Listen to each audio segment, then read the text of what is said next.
اعوذ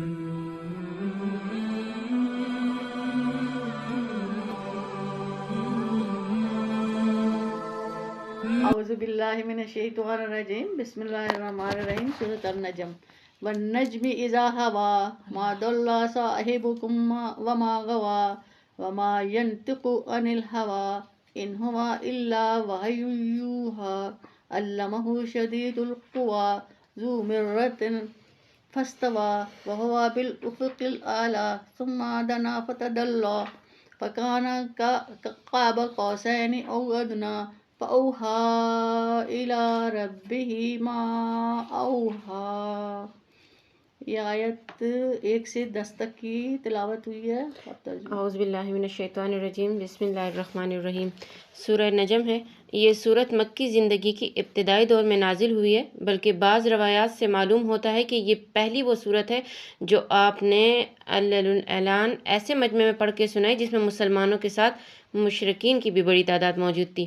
نیز یہ پہلی صورت ہے جس میں آیت سجدہ نازل ہوئی، اور جس وقت آپ نے سجدے کی آیت اس مجمع کے سامنے تلاوت فرمائی تو یہ حیرت انگیز واقعہ پیش آیا کہ آپ نے اور آپ کے ساتھ مسلمانوں نے سجدہ کیا تھا اس وقت جو مشرکین موجود تھے انہوں نے بھی سجدہ کیا۔ غالباً اس صورت کے پرشکوہ اور مؤثر مضامین نے انہیں بھی مسلمانوں کے ساتھ سجدہ کرنے پہ مجبور کر دیا۔ نجم عربی میں ستارے کو کہتے ہیں، اور چونکہ اس سورت کی پہلی ہی آیت میں ستارے کی قسم کھائی گئی ہے اس لیے سورت کا نام سورہ نجم ہے۔ شروع اللہ کے نام سے جو سب پر مہربان ہے اور بہت مہربان ہے۔ قسم ہے ستارے کی جب وہ گرے۔ اے مکے کے باشندوں، یہ تمہارے ساتھ رہنے والے صاحب نہ راستہ بھولے ہیں نہ بٹکے ہیں، اور یہ اپنی خواہش سے کچھ نہیں بولتے۔ یہ تو خالص وحی ہے جو ان کے پاس بھیجی جاتی ہے۔ انہیں ایک ایسے مضبوط طاقت والے فرشتے نے تعلیم دی ہے جو قوت کا حامل ہے۔ چنانچہ وہ سامنے آ گیا جبکہ وہ بلند افق پہ تھا، پھر وہ قریب آیا اور جھک پڑا، یہاں تک کہ وہ 2 کمانوں کے فاصلے کے برابر قریب آ گیا، بلکہ اس سے بھی زیادہ نزدیک۔ اس طرح اللہ کو اپنے بندے پر جو وحی نازل فرمانی تھی وہ نازل فرمائی۔ جو کچھ انہوں نے دیکھا دل نے اس میں کوئی غلطی نہیں کی، کیا پھر بھی تم ان سے اس چیز کے بارے میں جھگڑتے ہو جسے وہ دیکھتے ہیں؟ اور حقیقت یہ ہے کہ انہوں نے اس فرشتے کو ایک اور مرتبہ دیکھا ہے، اس بیر کے درخت کے پاس جس کا نام سدرۃ المنتہا ہے، اس کے پاس جنت الماوا ہے۔ اس وقت اس بیر کے درخت پر وہ چیزیں چھائی ہوئی تھی جو بھی اس پر چھائی ہوئی تھی۔ پیغمبر کی آنکھ نہ تو چکرائی اور نہ حد سے آگے بڑھی۔ سچ تو یہ ہے کہ انہوں نے اپنے پروردگار کی بڑی بڑی نشانیوں میں سے بہت کچھ دیکھا۔ کچھ تفسیر پڑھ لو۔ اسپیشلی پہلے والی اس کی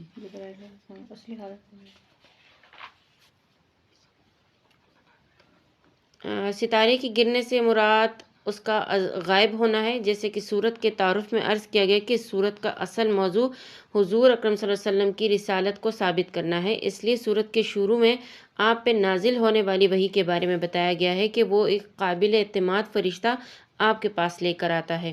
شروع میں ستارے کی قسم کھانے سے اس بات کی طرف توجہ دلائی گئی ہے کہ جس طرح ستارہ روشنی کی ایک علامت ہے اور عرب کے لوگ اس سے صحیح راستے کا پتہ لگاتے ہیں، اسی طرح حضور اکرم صلی اللہ علیہ وسلم لوگوں کے لیے روشنی اور ہدایت کا پیکر ہے۔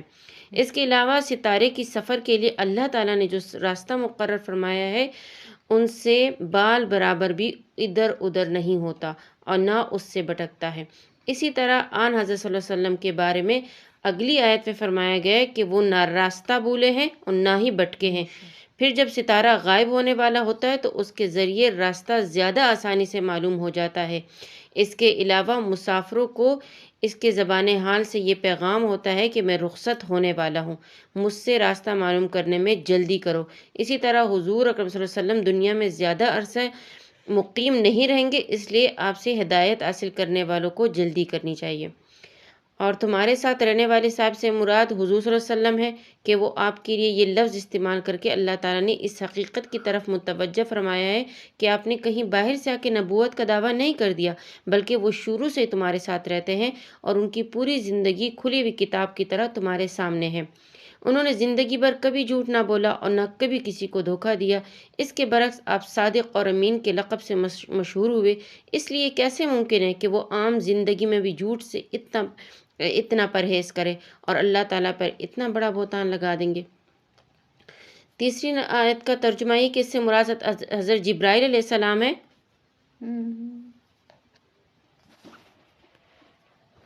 اعوذ باللہ من الشیطان الرجیم۔ کافروں کو ایک اعتراض یہ بھی تھا کہ آن حضرت صلی اللہ علیہ وسلم کے پاس جو فرشتہ وحی لاتا ہے وہ انسان کی شکل میں آتا ہے، اس لیے آپ کو یہ کیسے پتہ چلا کہ وہ فرشتہ ہی ہے؟ ان آیتوں میں اس کا جواب یہ دیا گیا ہے کہ آن حضرت صلی اللہ علیہ وسلم نے اس فرشتے کو کم از کم 2 مرتبہ اپنی اصلی صورت میں دیکھا ہے۔ ان میں سے ایک واقعے کا اس آیت میں تذکرہ فرمایا گیا ہے اور ایک واقعہ یہ ہے کہ ایک مرتبہ آن حضرت صلی اللہ علیہ وسلم نے حضرت جبرائیل علیہ السلام سے یہ فرمائش کی تھی کہ وہ اپنی اصلی صورت میں آپ کے سامنے آئے، چنانچہ وہ اپنی اصلی صورت میں افق پہ ظاہر ہوئے اور آپ نے انہیں دیکھا۔ حضرت جبرائیل علیہ السلام کو ان کی اصل صورت میں دیکھنے کا دوسرا واقعہ جو معراج کے سفر میں پیش آیا، اس موقع پر آن حضرت صلی اللہ علیہ وسلم نے انہیں ان کی اصلی صورت میں دیکھا۔ سدرۃ المنتہا عالم بالا میں ایک بیر کا بہت بڑا درخت ہے اور اس کے پاس جنت واقعہ ہے جسے جنت الماوا اس لیے کہا گیا ہے کہ ماوا کے معنی ہیں ٹھکانہ اور مومنوں کا ٹھکانہ ہے۔ بھلا کیا تم نے لات اور عزا کی حقیقت پہ غور کیا ہے اور اس ایک تیسرے پر جس کا نام منات ہے؟ کیا تمہارے لیے تو بیٹے ہو اور اللہ کے لیے بیٹیاں؟ پھر تو یہ بڑی بونڈی تقسیم ہوئی۔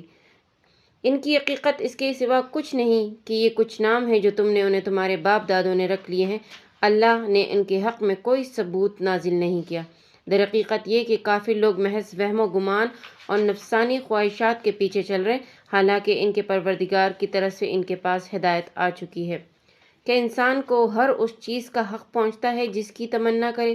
نہیں، کیونکہ آخرت اور دنیا تو تمام تر اللہ ہی کے اختیار میں ہیں۔ اور آسمانوں میں کتنے ہی فرشتے جن کی سفارش کسی کے کچھ بھی کام نہیں آ سکتی، البتہ اس کے بعد ہی کام آ سکتی ہے کہ اللہ جس کے لیے چاہے اجازت دے اور اس پہ راضی ہو جائے۔ جو لوگ آخرت پہ ایمان نہیں رکھتے وہ فرشتے کو زنانے ناموں سے یاد کرتے ہیں، حالانکہ انہیں اس بات کا ذرا بھی علم نہیں ہے، وہ محض وہم و گمان کے پیچھے چل رہے ہیں، اور حقیقت یہ ہے کہ وہ وہم گمان حق کے معاملے میں بالکل کارآمد نہیں۔ لہٰذا اے پیغمبر، تم ایسے آدمی کی فکر نہ کرو جس نے ہماری نصیحت سے منہ موڑ لیا ہے اور دنیاوی زندگی کے سوا وہ کچھ اور چاہتا ہی نہیں۔ ایسے لوگوں کے علم کی پہنچ بس یہی تک ہے۔ تمہارا پروردگار خوب جانتا ہے کہ کون اس کے راستے سے بھٹک چکا ہے اور وہی خوب جانتا ہے کہ کون راہ پا گیا ہے۔ اور آسمانوں میں جو کچھ ہے وہ بھی اور زمین میں جو کچھ ہے وہ بھی اللہ ہی کا ہے۔ نتیجہ یہ کہ جنہوں نے برے کام کیے ہیں وہ ان کے عمل کا بدلہ بھی دے گا، اور جنہوں نے نیک کام کیے ہیں اس کو بہترین بدلہ عطا کرے گا۔ ان لوگوں کو جو بڑے بڑے گناہوں اور بے حیائی کے کاموں سے بچتے ہیں، البتہ کبھی کبھار پھسل جانے کی بات اور ہے۔ یقین رکھو تمہارا پروردگار بہت وسیع مغفرت والا ہے، وہ تمہیں خوب جانتا ہے جب اس نے تمہیں زمین سے پیدا کیا اور جب تم اپنی ماؤں کے پیٹ میں بچے تھے، لہٰذا تم اپنے آپ کو پاکیزہ نہ ٹھہراؤ، وہ خوب جانتا ہے کہ کون متقی ہے۔ اے پیغمبر، بھلا تم نے اس شخص کو بھی دیکھا ہے جو حق سے منہ موڑ گیا اور جس نے تھوڑا سا دیا پھر رک گیا؟ کیا اس کے پاس غیب کا علم ہے جو وہ دیکھ رہا ہے؟ کیا اسے ان باتوں کی خبر نہیں ملی جو موسیٰ کے صحیفوں میں درج ہے اور ابراہیم کے صحیفوں میں بھی، جو مکمل وفادار رہے؟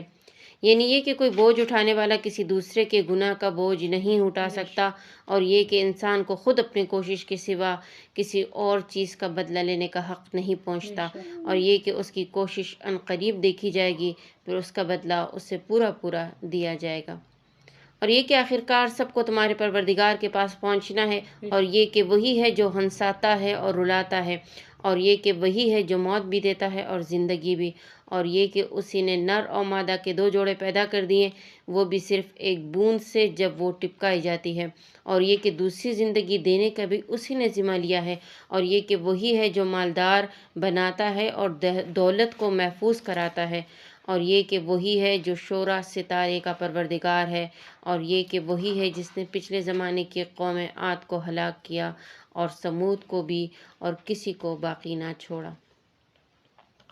اور اس سے پہلے نوح کی قوم کو بھی ہلاک کیا، بے شک وہ سب سے زیادہ ظالم اور سرکش تھے، اور جو بستیاں اوندھی گری تھی ان کو بھی اس نے اٹھا پھینکا تھا، پھر اس خوفناک چیز نے انہیں ڈھانپا اور انہیں ڈھانپ کر ہی رہی۔ لہٰذا اے انسان، تم اپنے پروردگار کی کون کون سی نعمتوں میں شک کرے گا؟ یہ پیغمبر بھی پہلے خبردار کرنے والے پیغمبروں کی طرح ایک خبردار کرنے والے ہیں۔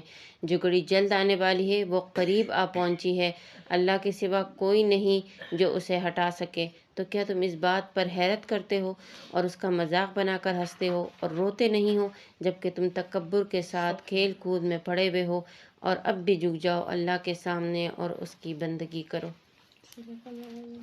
صدق اللہ العظیم۔